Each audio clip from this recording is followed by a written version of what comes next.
welcome to Tuesday Noon. We're back. It's another Tuesday, another noon. It's good to see you people. It's been way too long. It's like a lost family. It is a little bit. Oh, how are the kids? It's like the Folgers commercial, you know, Peter. Oh. You remember that? They wake up to the brewing coffee. Nothing? No, oh, man. Those ads aren't quite out yet. It happens at Christmas. That's right. Although, you know, I heard on NPR the other day there was a story about how they are, how some stores are starting their Christmas stuff in late August in the UK. Wow. I know. Can you believe that? Oh, my God. Christmas in August. All I know about Folgers is the best part of waking up is Folgers in your cup. But is that marketing and PR or what? Because I remember that. You know that. Yeah. Mm-hmm. I also remember two all beef. not very well. 2 all beef patties, special sauce, lettuce, cheese, pickles, onions on a sesame seed bun. So yes, there you go. There you go. Oh, look at that, huh? I'm impressed. You want me to sing it for you? Please. Yeah, no, don't. Please don't. Please don't. We have a fantastic show today. I'm excited that we're doing this. We've got another phone interview from a guy I'm very excited about. He's from Phoenix.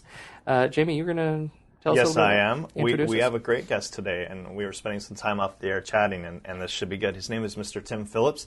Tim has a very broad background comes from a military family, military father, spending time in World War II, in Korea, and in Vietnam, and Tim is actually chief engineer and general manager for the flood control district in Arizona, and I'm fascinated about that because flooding isn't a huge issue for where we are here in Oregon, but certainly I think about Katrina and those sorts of things, and so I think we've got some good stuff there. And also, he is with the Arizona National Guard, and I think there's some fascinating discussions there as well, because we are relying on our Guard like nobody's business in terms of Iraq and Iran and Afghanistan. And so, Tim, tell us a little bit about yourself.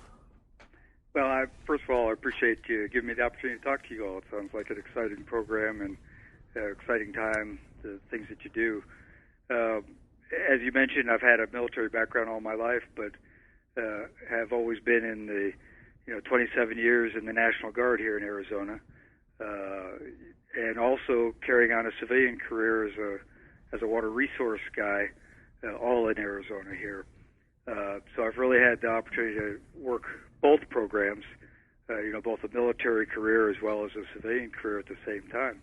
And my link to University of Phoenix is I got a master's degree from University of Phoenix in organizational management 7 or 8 years ago, and actually it's been longer now, but I have found great value in that degree.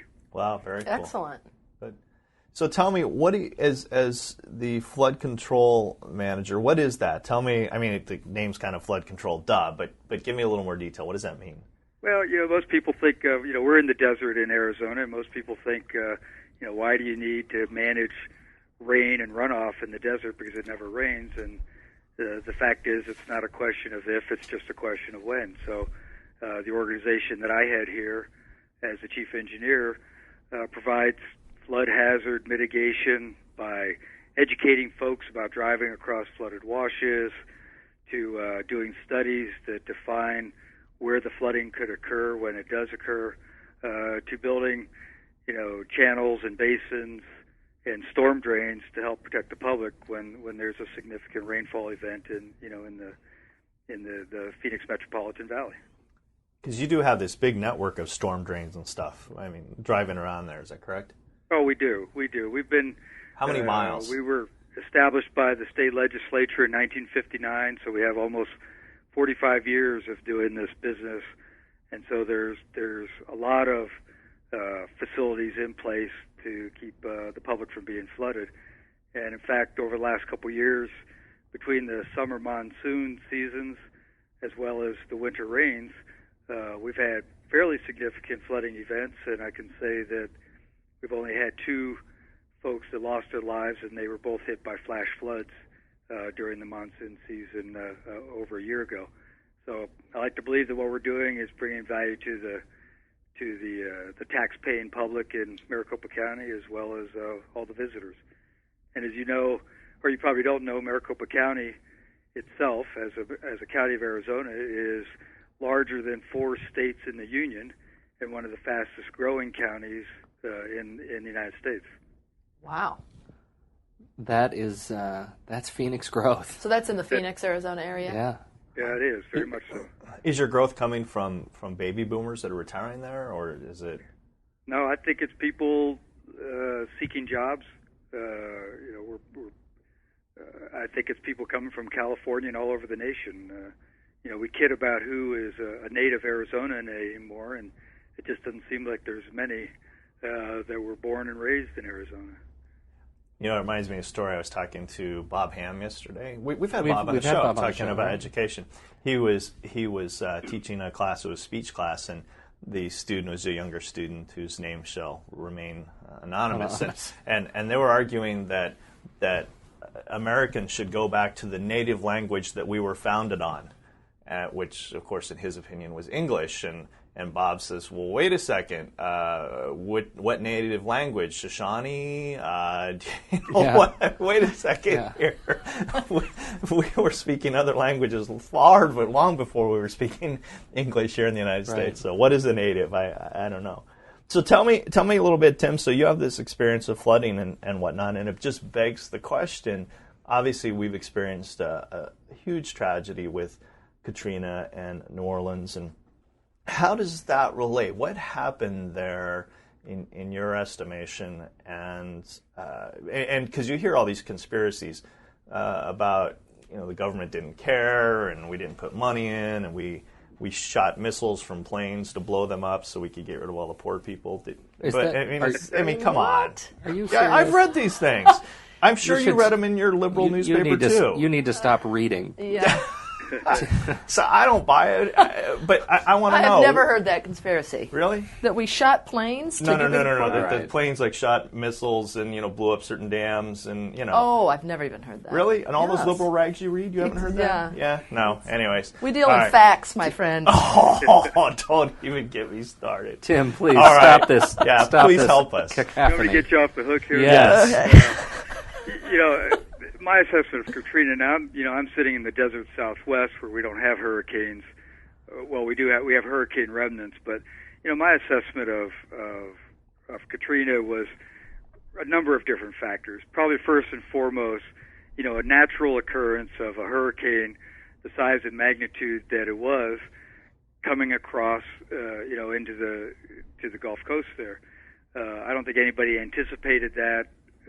Obviously, it wasn't anticipated because everybody thought, well, Hurricane Camille was the worst thing we've seen. It couldn't be worse than that. We survived that, so we'll survive this. So I think in many respects it was an expectation or an under-expectation simply because you hadn't experienced it. And that's the difficulty with natural disasters is, they're not habitual or predictable. So you take that factor, which was purely by chance. It could have crossed the coast in any one of a number of places. It could have just gone back out to the Atlantic, but happened to hit the time and the place that it did. You also look at the question of aging infrastructure in the United States as a whole. We have built stuff for 200 years to help protect the public from, multitudes of, natural man-made disasters. The flood walls around New Orleans and some of that infrastructure, has been around for a while. Standards were different. So there's a whole lot of factors. The natural terrain where New Orleans really sits in a bowl was a factor. When you start to talk about the political side, so say, well, did the government respond fast enough? That's really probably somebody else to answer. But my perspective, not in an event that's that large, but my perspective is, there's a whole lot of effort that goes into place, and all those people that are in the emergency management field are trying to do the best job for the public that they can as soon as they possibly can. And unfortunately, sometimes maybe politics can or cannot support that. But I think it was just a worst-case natural disaster that occurred at a time and a place. And you could probably say, I think recently, wasn't there a study that came out that said they looked at all the larger cities in the nation, were they prepared to be evacuated? And I think, all the bigger cities, there's no way you could evacuate people in the amount of time that a natural disaster that occurs, unpredicted. So the circumstances were probably the worst case circumstances overall. Will it be the last one of these? Probably not. What it does is it sets a tone, a new set of standards for which we as public officials, collectively across the U.S. have to now figure out, based on this experience, how can we do this business better? How can we react, be better prepared, and make sure that we're putting our money in the right places? So, but this won't be the last natural disaster that occurs like that. Imagine if we had a huge earthquake in California, we would respond to the best capability that we all could, both as a nation as well as as government, and then learn from where we need to do better. I could tell you, you mentioned, changing your subject just a little bit, but you mentioned early on in the discussion about the Guard's role in Iraq, the military role it's in Iraq. I could tell you that the National Guard and the Army Reserves, or actually all the reserve forces, are now responding to the Katrina events nationally, as well as, like in Arizona, we have the border. That's kind of a regional event, as well as in Arizona, we've had fires and floods that the military responses or the military resources have been used to help manage. That gets us into a really interesting topic, Tim. With the do you get the feeling, and I'm only from a perspective of readiness, as involved as the Guard and Reserve forces are in military events, are we prepared at a state level to deal with natural disasters and the support role that these men and women are needed? And the answer is yes. Is it a challenging environment to deal with the global war on terrorism, a national disaster, a regional disaster, and a local disaster at the same time, or homeland defense type missions? Certainly it's a challenge. But you also have to remember that the military is not the first responder to civil events, that we're a resource that's kind of held back until all other resources have been expended. In the case of the fires here in Arizona over the last couple summers, the local authority takes care of it, the county authority takes care of it, and uses all of the resources available to them, going all the way up to the state. And when the state either needs a unique resource that the Guard or the Reserve, or the Guard in particular, could provide, or all the capabilities of the civilian community have been used, then the military is pulled in. So it's a support role, not a direct involvement role, and that's because we have a government that's led by civilians. The military is a resource. So that's a key distinction, really, is that an emergency event is led by the civilian community, managed by the civilian community until such time as they need a military capability. Then they'll go to the National Guard first, and then they'll look at active duty or federal resources. But that's one of the roles of the Guard that falls under state control. From a flood control standpoint, if I have a big flood in Arizona, even though I have 5,000 soldiers potentially available to me as the land component commander, I can't use any of those resources until I've used my own organization's resources, the county's resources, and the state's resources to help manage that flood. And then when I get to a point where I don't have the capabilities, then the request goes through the state and the governor, and then she utilizes the Guard. Several years ago we had major flooding, and the Guard was used to help do earthwork and that sort of thing. But so the answer to your question, I kind of beat around the bush, but the answer to your question is, yes, the resources are there. If everything occurred simultaneously, we'd be challenged. But who wouldn't be? I mean, come on. There's always a risk of that. But we've managed to be responsive to every mission that at least the Guard in Arizona, we've been responsive to every mission that we've been asked to do, whether it's the global war on terrorism, Homeland Defense, Homeland Security, like on the border of Arizona, or going and supporting Katrina. We sent several units over for the Katrina Rita relief, or dealing with fires and floods within Arizona. What's going on at the border?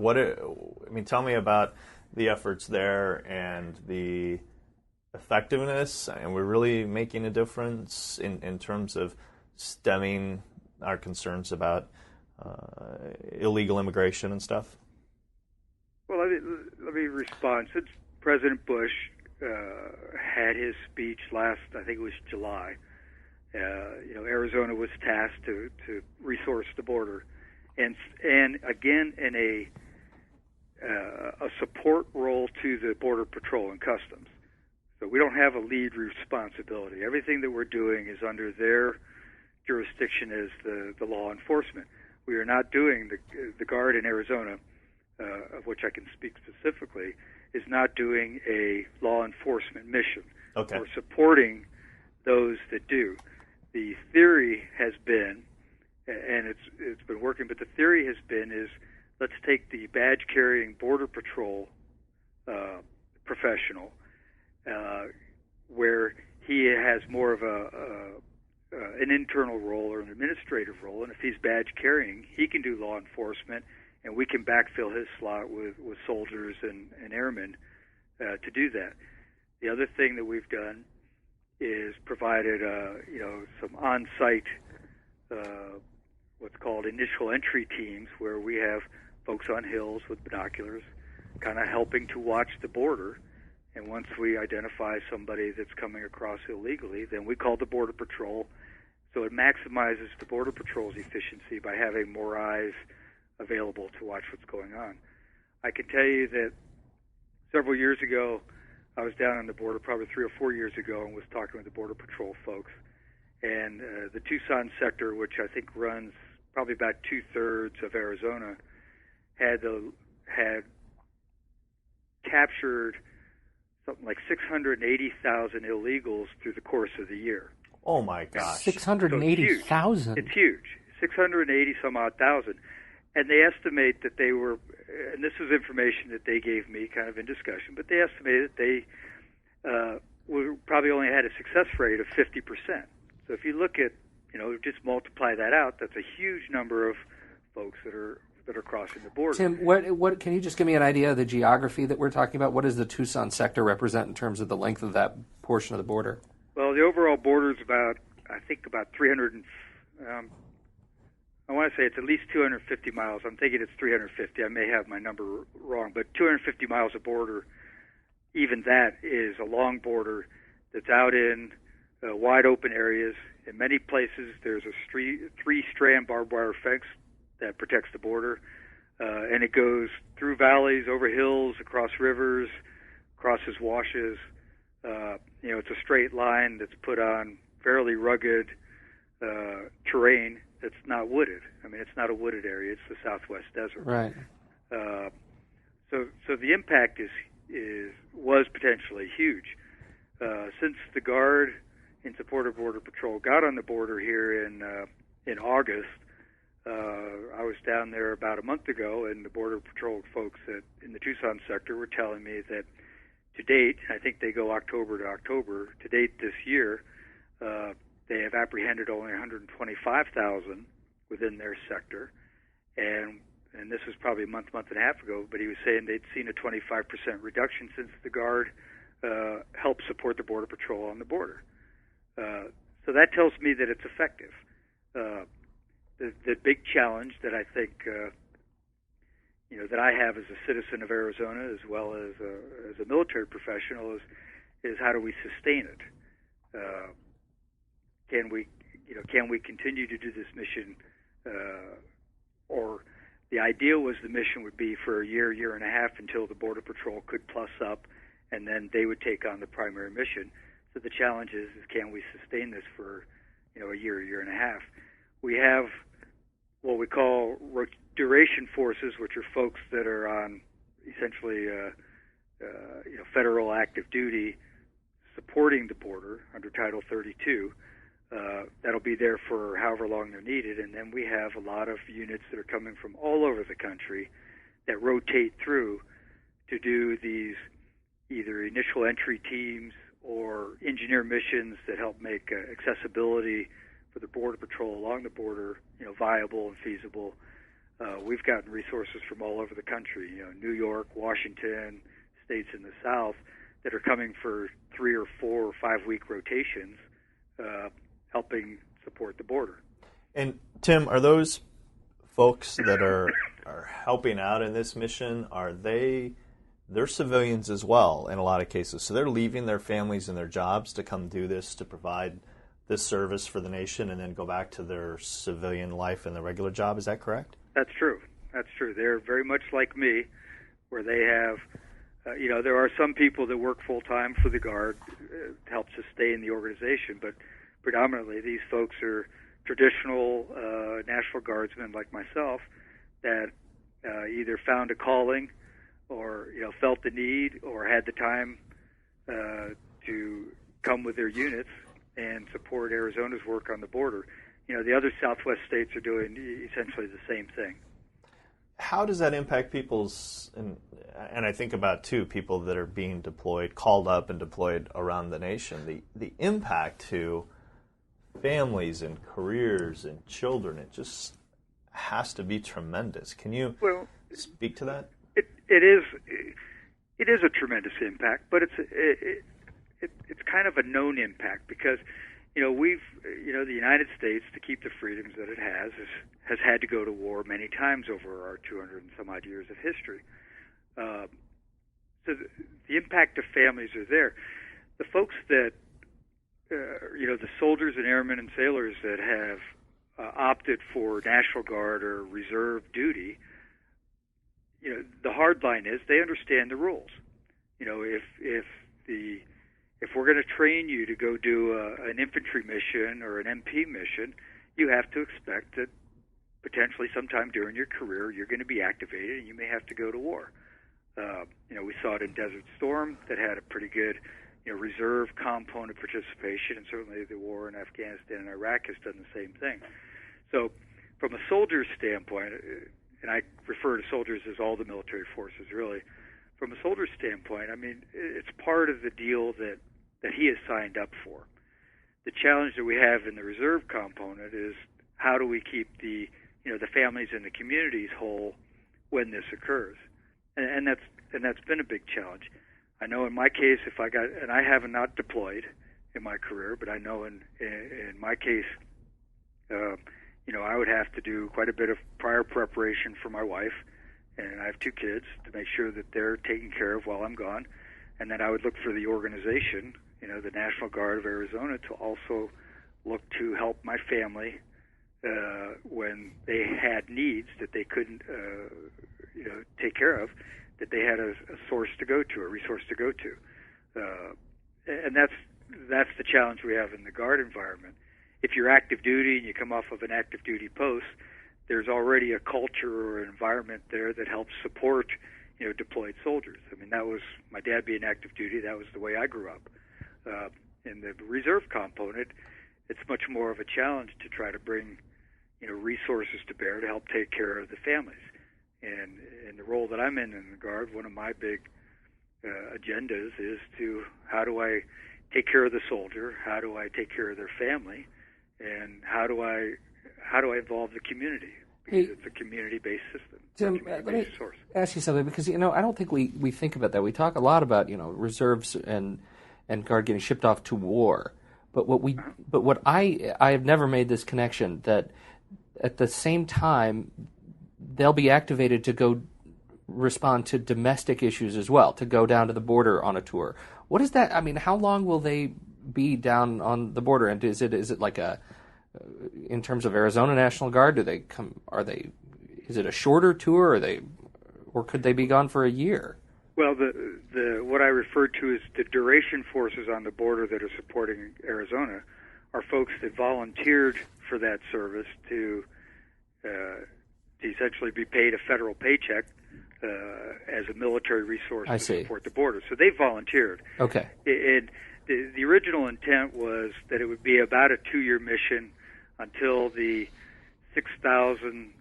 I think the president called for 6,000, and that's what the intent was, that they would get 6,000 more Border Patrol folks over the course of the next 2 years, and to fill the gap, we would use the reserve forces or the National Guard to help fill that gap until those people come online and are available.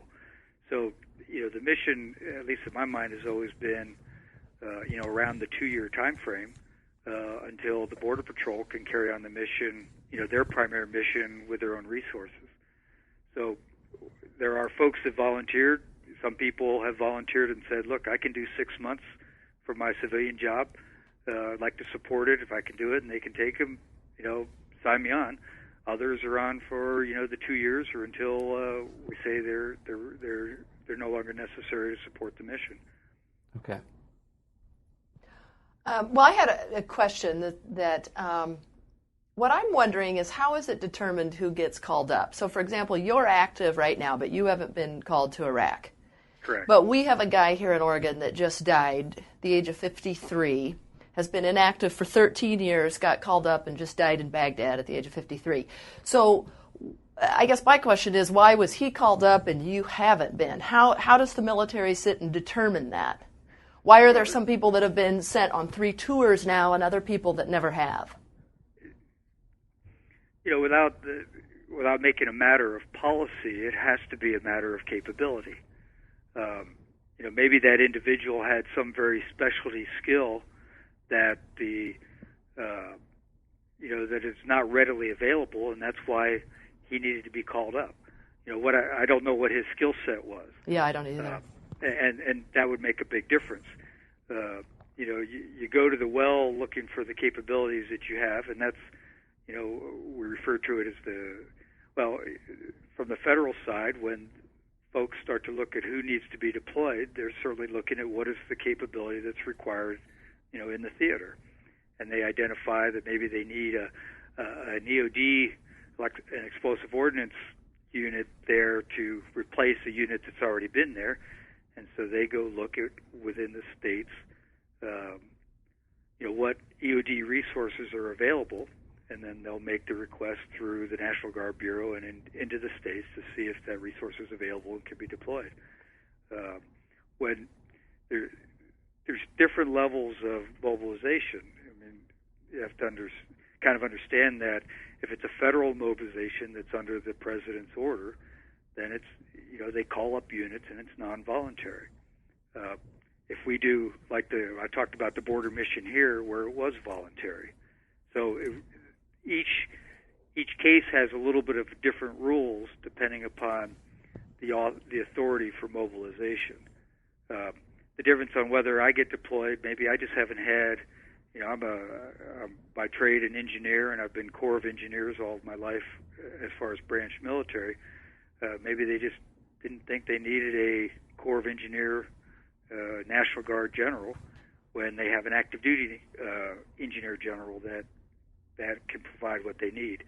So to make a comparison is usually difficult unless you know all the, unless they knew all the facts. Right. Well, yeah, because the first thing maybe you think that guy of, was maybe he was a very specialized civil support type person, or a specialty doctor that required a certain skill set.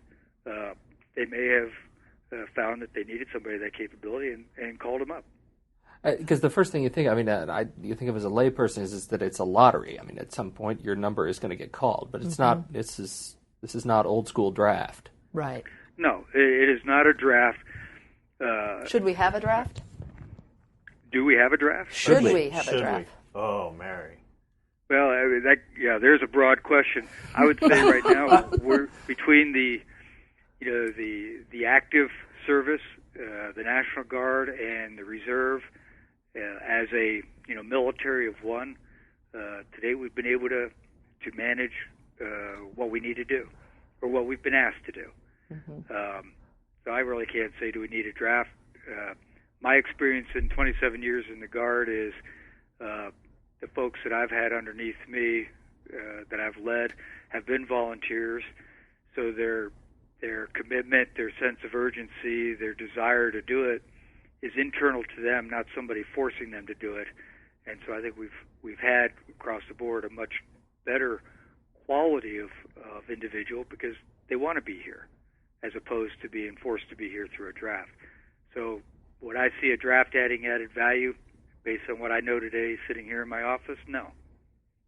Yeah, you might get more people, but that becomes, do you get the quality that you need with the amount of motivation?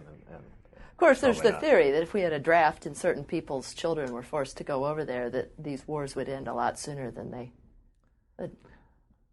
Oh, Mary. I'm not going to let you drag us down that path. Well, not the time and place, but I'll be happy to take that one on another time, Mary. And you read too many of those liberal rags, I'm telling you. So I know, reading, it's such a horrible liberal thing to do.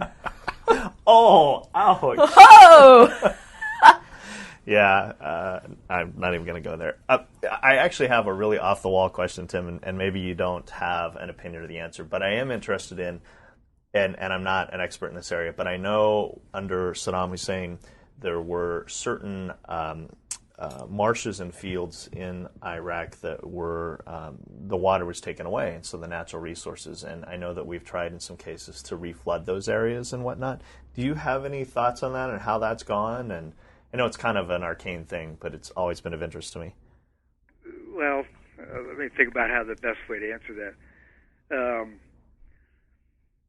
And the reason I ask is recovering the water resource that's Yes. there. I mean, we do that here in the United States all the time, and we have federal agencies like the Corps of Engineers and the Bureau of Reclamation that are all the time looking at rehabilitation, restoration of rivers to bring back.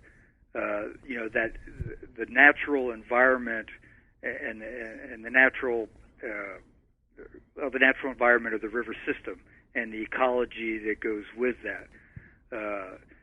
So, I mean, it's done all the time as we've gotten smarter. As an engineering community, I guess talking from an engineer standpoint, as we've gotten smarter about how to do the, business, we realized that there's certainly value in recovering some of those types of resources because there was a reason that it was there and it occurred naturally.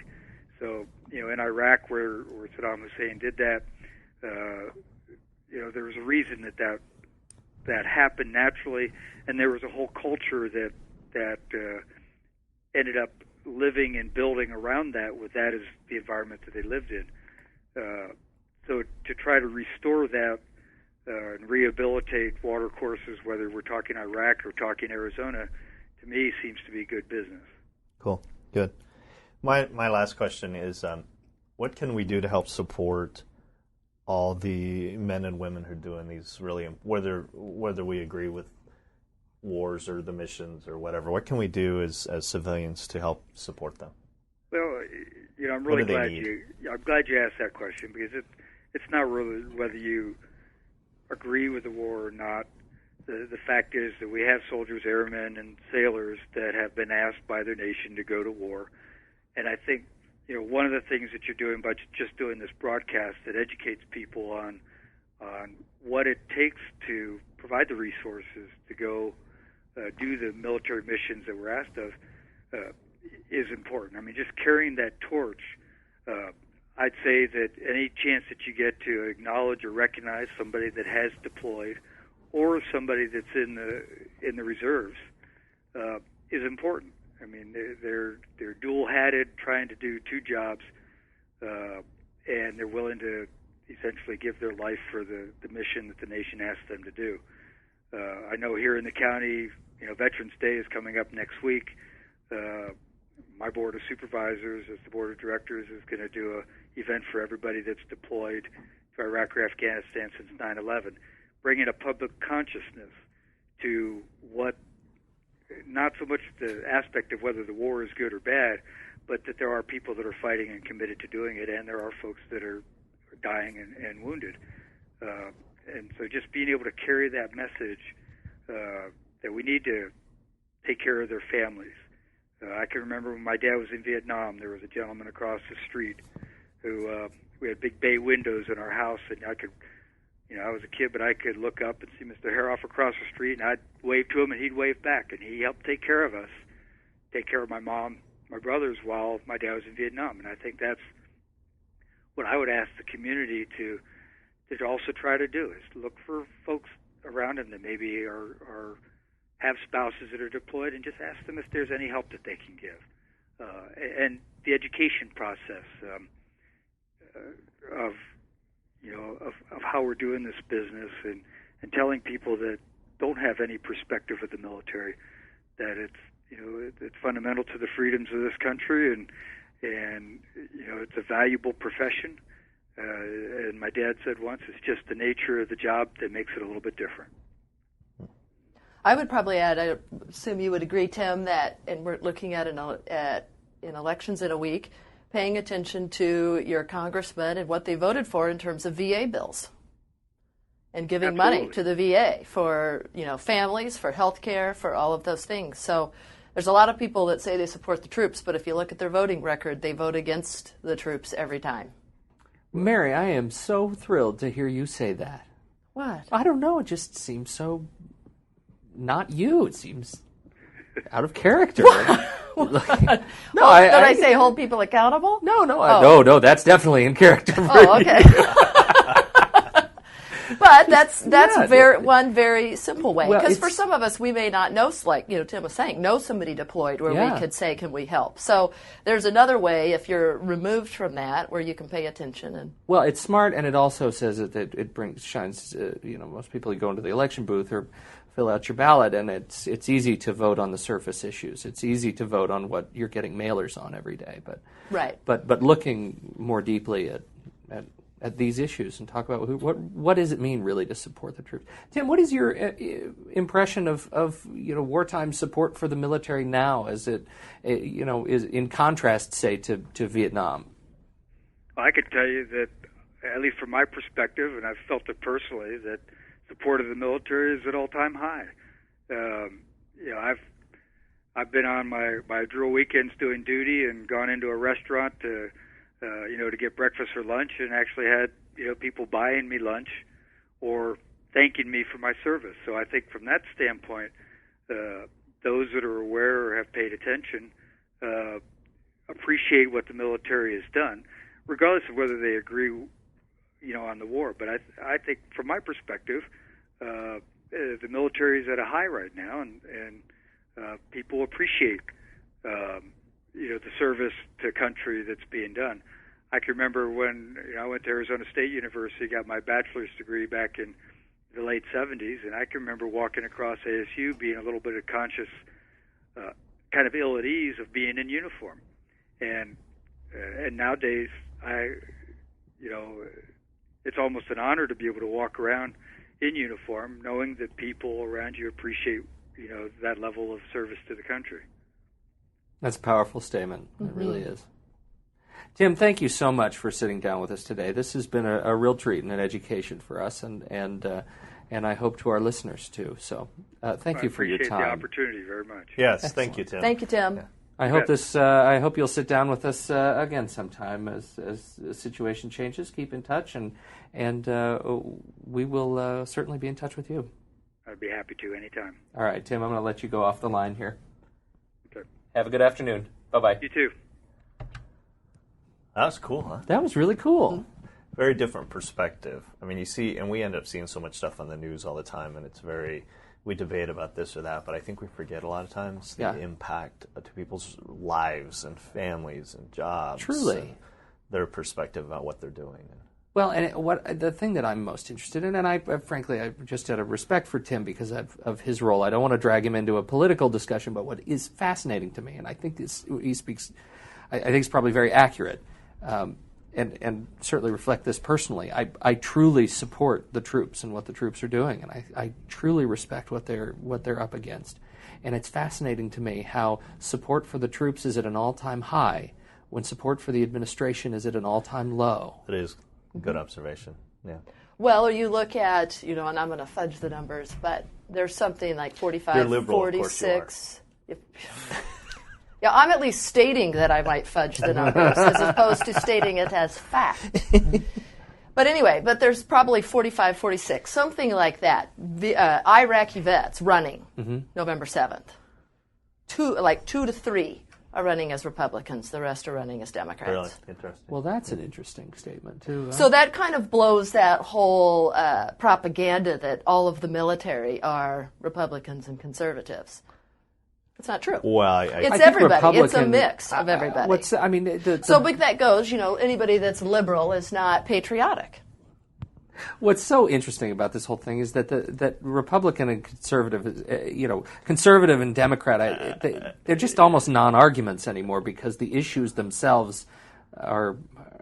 Well, I think we are much more issue-oriented. Yeah. We're much more issue-oriented. The whole Republican-Democrat thing is just tiresome to me because it's really about issues, and that's why I struggle with the parties in general, because they vote like sheep, and if you're not part of this group, then you're on the out. And what happened to independent thinking and people just trying to do the right thing and be smart about it? And why? Well, I hate the way both parties try to get everybody to toe the line on both sides for both arguments. Right, it just disgusts me. And I will agree. Some of this, it's no offense to the two gents in the room, but it's a little bit of a testosterone surge, chest beating. It's kind of that my football team, my team, and no matter what my team does, I stand, behind them. And we've moved into that mentality right now.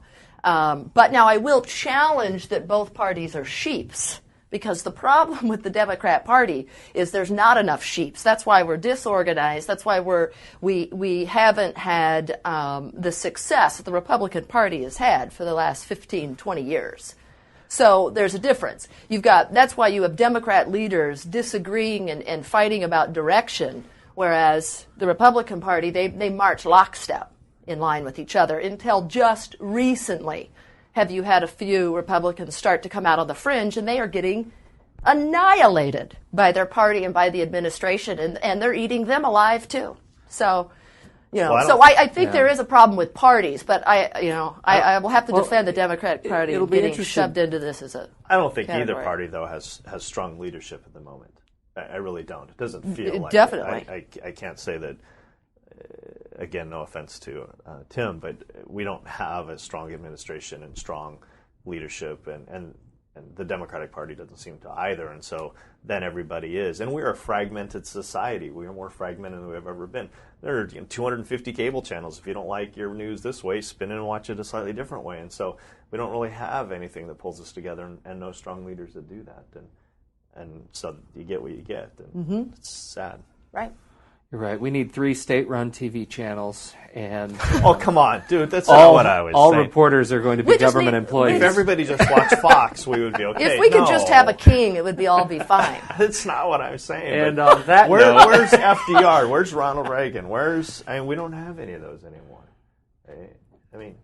I think you do have some, but they're not allowed, Jamie. I mean, they are. I agree with that. No, and the ones that who would you want to run really? And today? who wants to be in politics today? Would you really today? want to run for? I mean, I went and saw Al Gore on the 24th, and he was asked about running, and what he said is politics are toxic now, and I have really no desire to be involved in that. I mean, not meaning that he's not going to be political, but he doesn't want to be back in a position anymore. He thinks he's more effective by trying to influence people's ideas and influence issues because politics is nasty. Well, I think, and that's that's an interesting discussion. Is what does it take to run in today's political environment? We should put a show together on. Well, that. Nobody's risen above that. No. That toxic, and so you get stuck in the toxic mess, and Yeah. Well, we have totally derailed this show. We sure have. But thanks very much to Tim for sitting down with us, and thank you for listening, everybody. Make sure to subscribe to the show. Subscribe at Tuesday12.com, and send us an email, the show at Tuesday12.com, or our first names at Tuesday12.com. You're checking your email now, right? I am checking sent my you email instructions. Now. Yes, I have been checking it. Good news. Yeah. Welcome have to I the told future. you about the wedding and marriage proposals I've got? and the pictures? And all those pictures that you we should put them on the show. Yeah. Put them on the website. Jamie at Tuesday12.com. Mary at Tuesday12.com and Pete at Tuesday12.com. Thanks for joining us. We're out.